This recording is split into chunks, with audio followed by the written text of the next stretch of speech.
Great. Dude, did you hit that or what? Stop global warming. Sneaky little biatch. Maybe you should switch to water next time. Super helpful. Happy birthday. You scared me. Stop global warming. I feel like I'm losing my mind. Happy birthday. I've already lived through this day.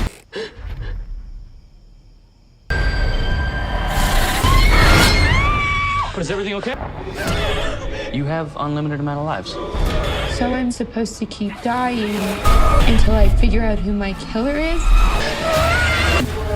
Knows it's your birthday. These are signs of major trauma. You start to see who you really are.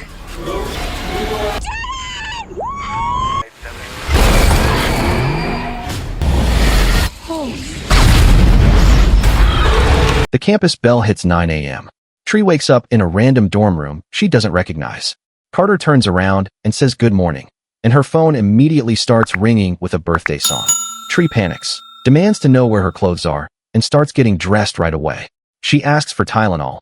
Carter scrambles trying to help her, but she shuts him down and tells him not to say a word about what happened last night. Right when she's about to leave, Carter's friend walks in and loudly asks if he slept with her. Tree is instantly disgusted and storms outside. Outside campus is pure chaos. A goth guy checks her out. A girl tries to get her to sign a petition to stop global warming. Sprinklers blast a kissing couple.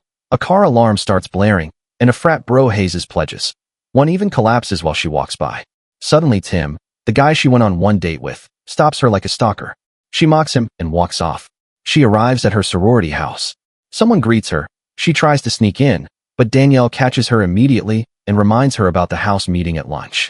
Tree goes to her room, where her roommate Lori is waiting. As Lori starts talking about last night's party, Tree sees the time. She's late for class.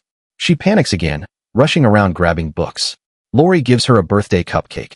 Tree blows out the candle, then just tosses it right into the trash. Lori's offended. Tree goes to class. And yes, the professor teaching is the one she's secretly seeing. Later at lunch with her sorority sisters, Becky sits down with a high-carb meal, and Danielle shames her off the table. Becky leaves, and Carter randomly bumps into her, spilling a chocolate shake all over Tree. She pulls him aside so her sisters don't know she knows him, and he hands her back the bracelet she forgot in his room. Later, Tree goes to the hospital.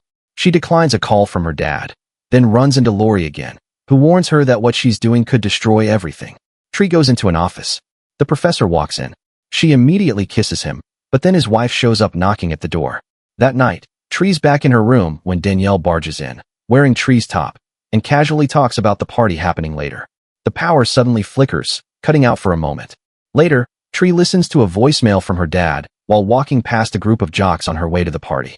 She enters a creepy underpass where a music box plays Happy Birthday. She assumes someone's messing with her, until she sees someone wearing the college mascot mask just staring at her. He vanishes.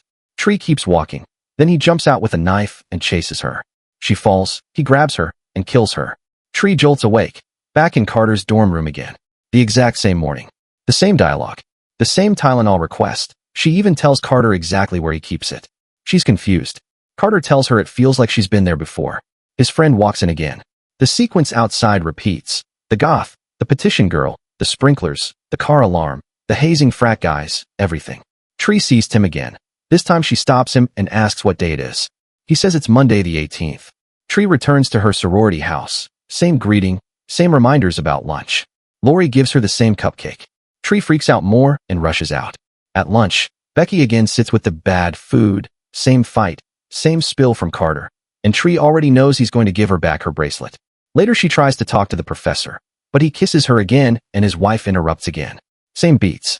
Same sequence. That night, Tree watches an old birthday video of herself and her mom. Danielle walks in, and Tree tells her she's terrified about the blackout happening again. This time, when Tree heads out, she refuses to go through the underpass after hearing the music box. She takes a different way toward the party. She arrives at the house. It looks empty. She bangs on the door, and the mascot mask guy opens it. Tree instantly punches him, and then the lights flip on. Surprise. It's her birthday party. The mask guy she just decked was Nick. Later at the party, Danielle talks to Tree and Nick walks up, openly flirting with Tree, which instantly annoys Danielle. Tree still ends up going with Nick to his room. When she enters, the room looks empty. She checks herself in the mirror, and then Nick suddenly appears behind her again. She removes the mask from him, but he turns on loud music and starts dancing terribly. Tree's not impressed. She texts Danielle, but then another person in the same mascot mask walks in and kills Nick. Tree can't hear anything over the blaring music. When she finally turns around, she thinks it's still Nick, but this one pulls out a knife. They wrestle on the bed. A random frat guy even opens the door mid-attack and doesn't react at all. The masked killer stabs Tree again. Tree wakes up screaming, back in Carter's dorm room. She panics, changes clothes fast, and runs out. And the same exact sequence repeats outside again. The goth guy, petition girl, sprinklers, car alarm, frat hazing, and Tim. She goes back to her room. Lori greets her the same way. Tree tells Lori she's losing her mind, that she's lived this exact day twice already. She even uses the cupcake and the surprise party as proof, but Lori still doesn't believe her. Tree tells her someone is going to kill her tonight. Lori thinks it's because Tree's stressed, especially since this day reminds her of her mom. That night, Tree barricades herself inside her room, blocking the windows and pushing a drawer against her door. She stares at an old photo of her and her mom, until Danielle knocks and the power goes out again. Tree tries to calm herself. She sits down with the cupcake, then looks around for the remote. The TV flickers on, then off, then on again, showing news for a second before going black. Tree hears something in the closet. She grabs a hammer, opens it, and nothing's there. She walks to the bathroom. Before she can check behind the shower curtain, the TV turns on again. The masked man is suddenly behind her, and after a short struggle, he kills her again. Tree wakes up screaming again, scaring Carter. She freaks out and runs outside, and the exact same events play out again. The goth, the petition girl, sprinklers, car alarm, frat hazing. Everything repeats like clockwork. Tree starts spiraling, until Carter stops her to hand her back her things. She hugs him and begs for help. Cut to the cafeteria. Carter tries processing all of this. Her phone rings, the same birthday ringtone, and Carter realizes it's literally her birthday repeating. He tells her the killer clearly knows it too, and they start listing suspects. Carter also clarifies that they didn't actually sleep together that first night. He tells her she technically has unlimited time to find who's killing her. That night, Tree officially makes a suspect list. First suspect, Tim. She spies on him, only to discover he's actually gay. But right when she turns around, the masked killer is behind her and stabs her again. Tree wakes up in Carter's room and throws her phone away this time. Next, we see her cutting and dyeing her hair. Then she adds her professor's wife to the suspect list. She stalks her, but the killer tackles and kills Tree again. She wakes up again. Next suspect, Danielle. The two argue and fight in public, and both get hit by a bus. Tree wakes up furious, crosses Danielle off, and the next name is the professor. She then walks out of Carter's room completely naked, everyone she usually sees outside staring at her. Later that night, she waits for the killer with a baseball bat, but ends up accidentally knocking Becky unconscious. When she tries to help her, the masked killer appears and hits Tree with the bat. Tree wakes up again, tells Carter his plan sucked. She's now in physical pain. Carter's friend walks in, and Tree faints. Next thing, she wakes up in a hospital bed. Carter is there, reminding her it's still Monday the 18th. A blackout hits. Suddenly the professor, her secret lover and her doctor, is in the room. He shows her an x-ray. Her lungs are full of lesions. Technically, she should already be dead. He tells her she's safer staying in the hospital. Tree tricks him by asking for a soda, and the moment he leaves the room, she's gone. Tree runs through the hospital, rushes into the professor's office and searches for his car keys. Inside one of his drawers, she finds the same mascot mask. Now she's convinced he's the killer.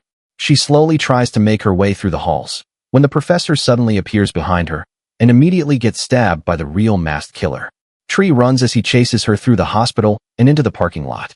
She hides, slips into the professor's car, but the sound gives her away. She floors it, escaping him for the very first time. She celebrates, until a police car pulls her over.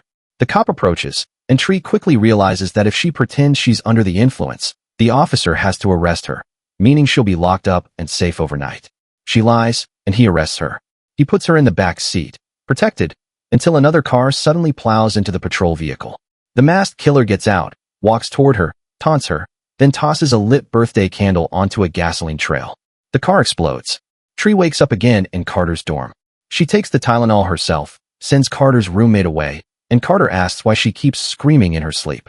She finally tells him everything. The loop, the repeating events, the exact things that will happen outside, like the sprinklers, the alarm, the frat guy fainting. Later, they sit at a diner.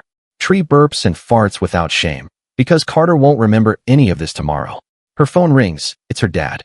Carter asks why she won't answer, and Tree tells him her mother died 3 years ago, and they share the same birthday.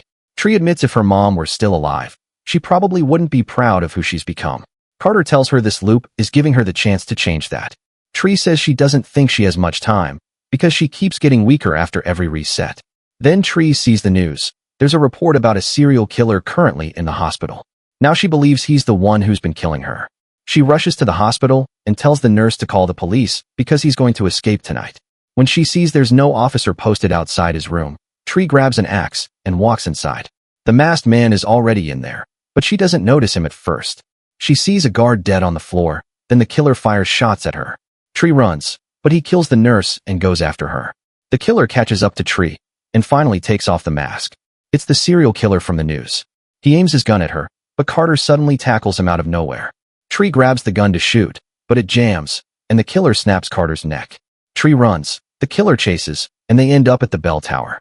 Tree gets behind him and knocks him out with a crowbar, but then realizes, if she actually kills him now, the day won't reset, and Carter will stay dead forever. So instead, she drops the weapon and jumps. She kills herself. The campus clock hits 9 a.m. again. Tree wakes up in Carter's bed and immediately hugs him, thanking him for saving her life. This time she leaves happy. She grabs his pillow, smacks his misogynist roommate, and walks out with purpose. Outside, she takes the goth kid's sunglasses, signs the petition, warns the couple about sprinklers, and puts a pillow under the frat pledge so he doesn't fall. She sees Tim and encourages him to stop hiding who he is. She actually greets the sorority sister at the door, then inside tells Danielle about Carter, leaving her stunned. In her room, she apologizes to Lori for being self-centered. At class, Tree pulls her professor aside and ends their affair, and drops his class entirely. At the sorority lunch, Becky sits down with her bad meal again, but this time Tree joins her with junk food of her own.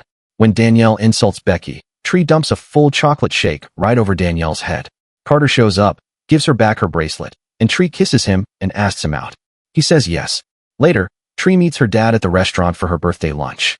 She tells him she doesn't want to avoid talking about her mom anymore. She wants to face it. She apologizes for shutting her father out and hurting him. That night, Tree prepares for the final round. She heads to the hospital and takes the security guard's gun, forcing him to call for backup because she knows the serial killer is going to escape. Tree enters the killer's room. He's restrained, asleep. She tells him to open his eyes.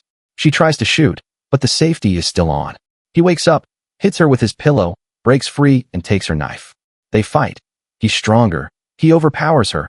And just when he's about to stab her, Tree's watch alarm goes off, and the power shuts down. In the dark, Tree gets behind him with the gun, and finally shoots him dead. That night she sits with Carter. They talk while she lights a new birthday candle on her cupcake.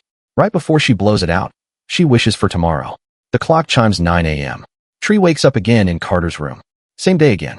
She panics. She runs home and starts packing immediately. Lori walks over with the cupcake, again, and Tree finally has the epiphany. She didn't wake up because of the serial killer. She woke up because she died in her sleep. Lori poisoned the cupcake. Tree realizes Lori tried to kill her repeatedly, and when Tree didn't eat the cupcake, Lori took advantage of the serial killer being loose to cover her tracks. Tree confronts her and forces Lori to eat the cupcake if she claims it's not poisoned. Lori attacks her, locks the door, and reveals she wanted Tree dead because of the professor. Lori was in love with him. The two fight, destroying the room. And just when Lori almost kills her, Tree manages to shove the poisoned cupcake into her mouth and push her out the window. Lori falls to her death right outside the sorority house. Later, Tree and Carter are at the diner watching the news reports. Her dad calls. She finally answers and comforts him. Carter starts telling Tree about Groundhog Day, which she admits she's never even seen.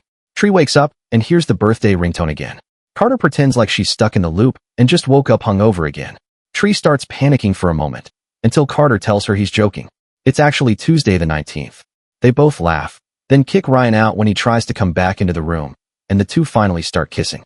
And that's the end of the story. I hope you liked it. Comment down below what movies do you like us to recap next. Thank you for watching. Don't forget to like and subscribe. Until next time.